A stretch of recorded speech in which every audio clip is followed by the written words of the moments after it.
Meanwhile, Hurricane Irma's outer bands also now sweeping through the Miami metro area, which of course is home to about 6 million people. Phil Keating's been reporting live in Miami Beach.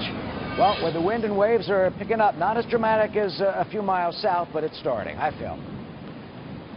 Hi, good afternoon. Yeah, we're getting another one of these strong outer bands sweeping through Miami Beach as we speak. Miami-Dade County has been reporting from the Emergency Operations Center throughout the day. 50-mile-an-hour winds, as high as 56-mile-an-hour winds. It was 49 just an hour ago. At 4 o'clock, we were certainly experiencing the most driving wind as well as rain. But it comes in bands, you know. Here's a very empty street. All of Miami Beach has looked like this all day long. Hardly anybody on the roads. No businesses open. Everything pretty much shuttered up. Sandbags on the floor, hoping to protect the interiors from an expected storm surge of 4 to 6 feet. You can see the palm trees really starting to fly here as well. Now, there are 350, at least approaching 350, shelters open in the state. The governor had said that more are even opening on the west coast, on the Gulf of Mexico side of the state as well. As Janice was mentioning, the hurricane's eye wall seems to be now forecast to track all the way up from Key West, Fort Myers, Sarasota, and the Tampa Bay area. In winds this strong, I've got to tell you, here in Miami Beach, Miami-Dade County, the winds we've been seeing, they're too dangerous, too strong to then try to put shutters up or plywood on your windows and doors if you hadn't done it already. So that's good advice for the Tampa Bay area right now. If you don't have shutters and plywood up yet because you thought the worst of it was going to be going up the East Coast, as was projected all week, you really have limited time to get that done. The reason these curfews are in effect, 8 p.m. tonight in Miami Beach, 7 p.m. tonight for all of Miami.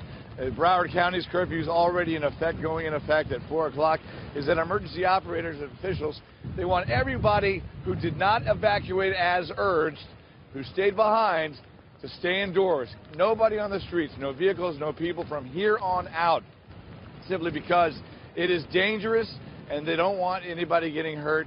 They don't want to occupy first responders, and once the winds get above 40 miles an hour, which they seemingly are just about at that threshold, no more cops, no more paramedics, no more firefighters coming to make any rescues until after the storm rolls through. You can see the surf's been churning all day long. Right now we're at low tide, so the waves are a little bit more at bay right now. But again, we're in a bit of a lull here. Now, as the dirty side of the storm now projected to really rake much of the mainland, central parts of the state going south to north, up in Orlando, they are certainly getting very concerned. Many of the stores and buildings and offices, construction sites have already picked up their equipment, boarded up the windows and doors. And from the mayor on down to West Coast residents, they are worried. Because of the hurricane switching last night to the West Coast, so it's coming straight up, so we thought I'm not going to wait around like Katrina.